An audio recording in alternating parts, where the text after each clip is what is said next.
Welcome back to another video. Today we're going to finish up our conversation on optics. Last video we left off basically just covering some of the basic understandings of optics and how you might see it on the MCAT. So we went over mirrors, we went over lenses, and we left off talking about magnification in terms of how it relates to our thin lens equation.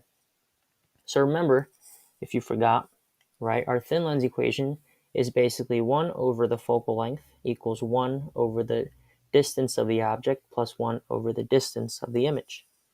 And all that's saying is that if we are giving a principal axis with any type of lens, whether that be concave or convex, if we are given a focal length, right, area from, or the distance from the focal length to the focal point to the lens, and we are given an object here. Remember, you'll usually see them as arrows, but this could be any object.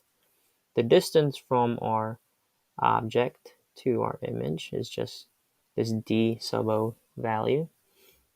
If you're given those two values, you can find the distance of your image, which your image could be on either side. It could be on the same side as your object or on the opposite side of your object. So this here is just your di, which is the distance of your image. And you'll be tested by giving one or two values and finding out whatever they're asking for. Another thing you could be tested on is this magnification equation here. And all that is the negative ratio of your distance of your image over your distance of your object. Remember in the last video we said that this DO value, this distance of your object, will always be positive regardless what kind of lens, right? That does not change. Your DO will always be positive. The only thing that changes with the lenses is your focal point. Your focal point will be negative for concave or diverging lenses and will be positive for converging or convex lenses. So this is the most common lens you'll see here, this convex, because the human eye, remember we said in the last video, is a convex lens. And so all you have to figure out is the different relationships of how the DO affects your DI, or how the object placement affects the value of your image distance. And so we're going to go through some examples, and these examples are the most commonly seen ones on the MCAT. So just try and understand them, understand their relationships to one another, and that'll help you fully understand how they relate to how the object relates to the image. So let's get started. So the first one I want to talk about, because it's probably the easiest one to understand, is our concave lenses. Remember, concave is just a cave on one side. And because it's a lens, you draw it on the other side as well. Kind of looks like the center of a basketball. You draw that line of symmetry there. And basically for a concave lens, regardless where the object is, right? So let me draw the object. Let me draw the focal point. Remember, we can have the focal point here. Regardless where this object is, right? I'll draw that in orange. It could be here. It could be here. Be on the focal point, right? Regardless where that object is, your image, I'll draw that in blue, will always be on the same side as the object. And what that means is that you will always have a virtual image. Remember, if it's on the same side, your DI is negative. So in this case, we would have a negative DI, and we would have a virtual image. And that's the only thing you have to know about let me write it out, concave or diverging lenses, that regardless where the object is, you'll always get an upright virtual image. So also, I want to note that whenever you have a virtual image, it will always be upright or pointing the same direction as the object. So a lot of people make the connection that, virtual images give you upright images as well, and they use the acronym UV as the type of light ray, right? UV. And you could also say that real images, so real, will give you inverted images as well. So all real images will be inverted, all virtual images will be upright. And this just gives you the acronym IR, which is also a different type of light, right? So UV, IR, this is an easy way to understand how a virtual image is also upright and a real image is inverted. So that's all you really have to know about concave lenses. All right, so now let's talk about the most common one, convex.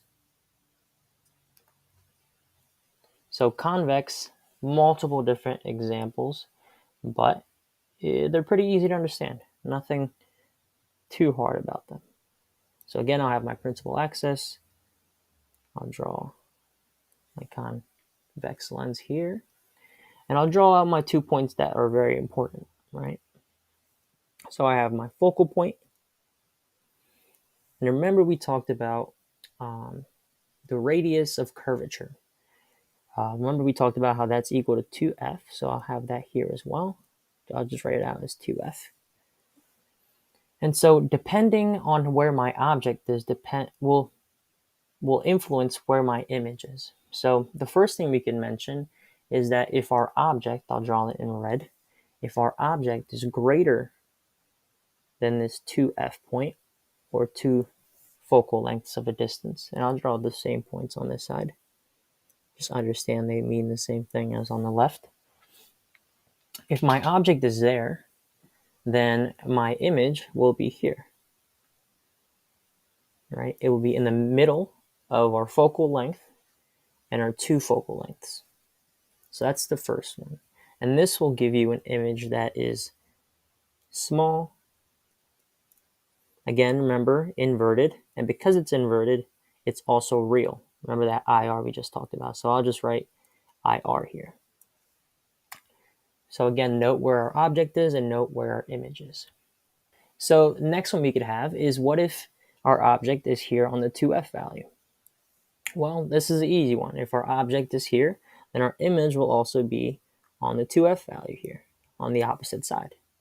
And so this, in this case, you'll have, again, it's an inverted image. That's also a real image. So I'll just write IR there.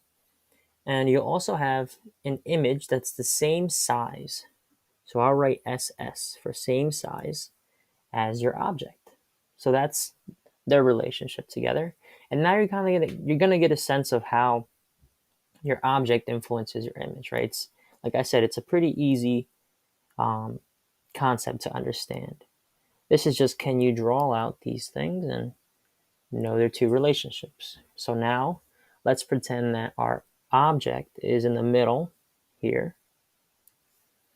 So now you might already know it's just going to move out even more, right? So now our image is greater than our 2f value.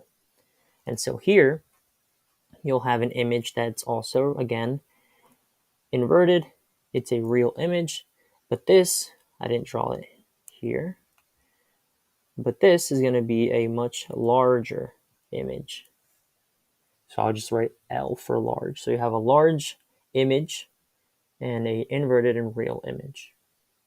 If your object is on the focal point of your lens, you're not going to have any image. So in this case, you have no image.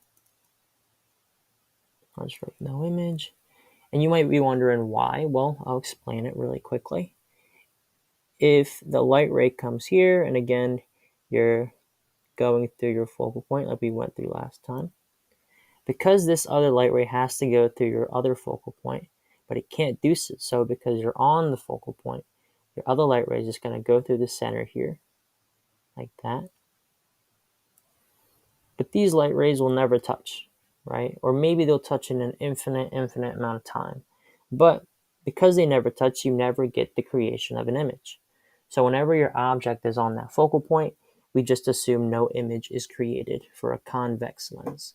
if our object, I'll draw it in red, is much smaller than the focal point, then your image will finally be virtual. Remember we had all those inverted real images? Well, if your object is less than your focal length, then your image is going to be greater than your 2f value. So your image would be here, this blue thing right here, this blue arrow. And your image would be larger, as you can see, larger than your image or than your object. And you will have an upright virtual. So remember that UV, you have an upright virtual image. So these are all the possible possibilities that you could have. And you don't have to know how to draw these out. They're never going to ask you to draw them out. It's just, I think it's helpful to understand how your object interferes with your image, right? So I just listed out all the possibilities you could see. And now let's go through some problems. Can you find the DI? So take a second, pause the video, and figure out what DI is equal to. And then we'll come back and we'll go through it. Okay, so hopefully you took your time and figured this out. But if not, then let's go through it. This is simply, can you use this thin lens equation, right? DO plus DI. Oh, sorry. DI. Okay, perfect. And so we have our value. And remember, because this is a concave lens, our focal length is going to be negative. So I could write 1 over 8 here and make it negative is equal to 1 over 24 plus 1 over the distance of the image, which is what we're solving for. And now you find common denominators. You can make this negative 3 over 24 equals 1 over 24 plus 1 over di. You add these up by subtracting one over the other. You end up getting negative 4 over 24, which is just negative 1 over 6 equals 1 over di. And this is not your di value. Remember, you have to invert it because you're trying to solve for just your di value. So if you do that, you get a value of 6 centimeters, negative 6 centimeters. And because it's negative, remember, if di is negative, that means that it's on the image will be on the same side as your object. And if that's the case, that means that it's also upright. Remember that UV, and it'll be a virtual image. So we'll have something like this. So if we get this value here of negative 6 centimeters, if I were to ask you, what is the magnification? You could also figure that out. Remember, we have this magnification equation up here. That's just saying it's the negative ratio of the distance of the image over the distance of the object. Well, we just figured out that value. So if we were to write this out, we would have negative 6 centimeters. And we have that negative value there. And then our distance of our image, as given here by the problem, is just 24. So two negative values cross each other out, and you'll get 6 over 24, which is just equal to 1 over 4. So if I were to ask you what's the magnification of this, what magnification does the image have of the object? Well, you could say it's 1/4 the size of the object because it's 1 over 4. So if I were to accurately draw this object, you would make it 1/4 the size of the object. And another question you could be asked is if they were to give you the height of this object, let's just say they said it was 80 centimeters, right? 80 centimeters. And you were asked to figure out the height of the new object or of the image, you could do that by just plugging it in. So what's 1/4 of 80 centimeters? Well, that's just 20 centimeters. So doing that, you could also figure out your height of your image, right? Another way you can figure out questions relating to height is with the equation here, let me write it out. The Hi-Ho equation, right? So this is what I mean by that. So let me write it out and then I'll explain how you can think about this equation. So if you were asked any question on height, you could do it how we just talked about it, right? You find the magnification and then multiply it by the height of your object, which in this case we said it was 80 centimeters. 80 over 4 gives you 20. So that would be the height of your image. But if you didn't want to do it that way, you could also do it using this equation, which is just your Hi-Ho equation. So all this is saying is that the ratio of your height of your image over your height of your object is equal to the ratio of the distance of your image over the distance of your object. So let's plug it in using this equation and see if it works out the same. If we're finding the height of an image, we're given the height of our object, which we know is just 80 centimeters. So we'll just write 80 there. All right, and we just figured out what this ratio is. Our di over do is just magnification without the negative sign there. So we figured out that's 1 over 4. Right? And so now if we plug the 80 in and we multiply across, we get the same value, right? Your distance of, or the height of your image is 20 centimeters. And so that's just another way you can solve for a height problem that they might give you. So I hope that helps. Let's do one more problem together. So let's say they're talking about the human eye, which is a very, very common question. So let me just draw my principal axis. And remember, the human eye, I've said it multiple times now, but I'll say it again, is just a convex lens, right?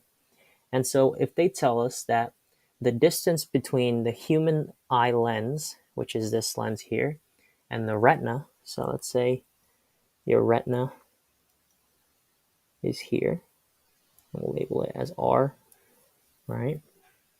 If they say that distance here is 2.5 centimeters, and then they say that the object, I'll draw it in red, just so you can distinguish the two. Let's have an object here, distance, right? So if we're looking for the distance here of the object, and they give us, let's say, strength of the lens, right? So something we haven't talked about yet, but I think is the last thing we can mention here in terms of equations. The strength of a lens, which is usually measured in diopters, is just 1 over the focal length. So let me draw that relationship here. I'll draw it in purple, my favorite color. So remember, strength of the lens is pretty easy to understand, is just 1 over your focal length. And so if we know our thin lens equation, we can just input the strength and make it equal to our thin lens equation. And so if in this problem, right, remember this is our eye. So let me just draw it like an eye, right? This is our eye. I'll draw little eyelashes here so you know that's the eye. You could say, right, that's the eyeball.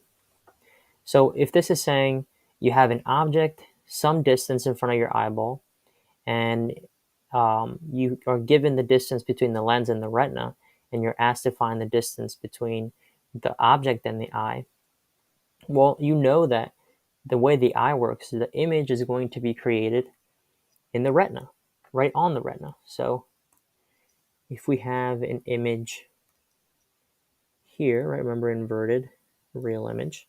If you have your image there, then you could just say the distance between the lens and the retina is the same as saying the distance between the lens and the image. And so this 2.5 centimeters is just your DI value. So you could say DI, just figuring out what we're given, is 2.5 centimeters. And let's say they say that the strength, so this S value, is 45 diopters. I'll label it as D, 45 diopters. And they want you to find the distance of the object. Well, it might seem complicated, but it's really not. It's just a matter of plugging these values in and solving for whatever value they're asking for. So let's go ahead and do that. And let's say they want you to find the distance of the object in meters. Let's make it a little bit tougher. Let's do some conversions here. So again, strength is equal to 1 over focal length. So let's have our thin lens equation here and just substitute. So we'll say 45, which is the same as 1 over focal length, is equal to 1 over DO, which is what we're looking for, plus 1 over DI. We know DI is 2.5, but if we're trying to figure out our value in meters, let's just convert that to meters right away. So how do you do that? You just move that decimal point 2 times over to the left, and you get 0.025 meters. So now what do we do? Well, we can make this an easier number to work with. And so now if you think about $1, right? There's 4 quarters in $1, and a quarter is just 0.25 of $1. And so if there's 4 quarters in $1, and you could say that this, if you move this here, make it a quarter, that's you're adding 1/10, right? So 4 times 10 would be 40. And you could do this on a calculator, but this is just the easy way to think about it, right? So this value would just be equal to 40, right? And so now it's just easy math, right? This is 45. You'll subtract this 40 over there, subtract it over here, and you're left with 5 equals 1 over DO. Now, don't fall into the mistake of saying DO is equal to 5. Remember, you have to invert it because you want this value, DO value. You don't want 1 over DO. So if you invert 5, let me draw it over here. So I'll just make a little arrow so you know I'm going this way. 1 over 5 is the actual value of DO. And what's 1 over 5? Well, 1 over 5 is just 0.2. And again, we're finding meters. So that would be your DO value.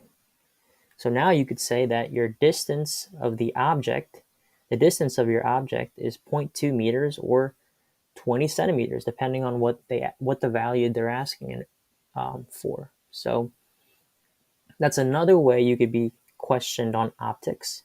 So understanding your thin lens equation, understanding your magnification equation, this hi-ho equation if you were asked for height, and then your strength equation, right? They're all different equations that all relate to one another, and you can use them all to solve questions interchangeably. So I hope this video helps. I hope you enjoy some of these problems, and let me know in the comments what other topics you want me to cover, and I will go ahead and do so for you.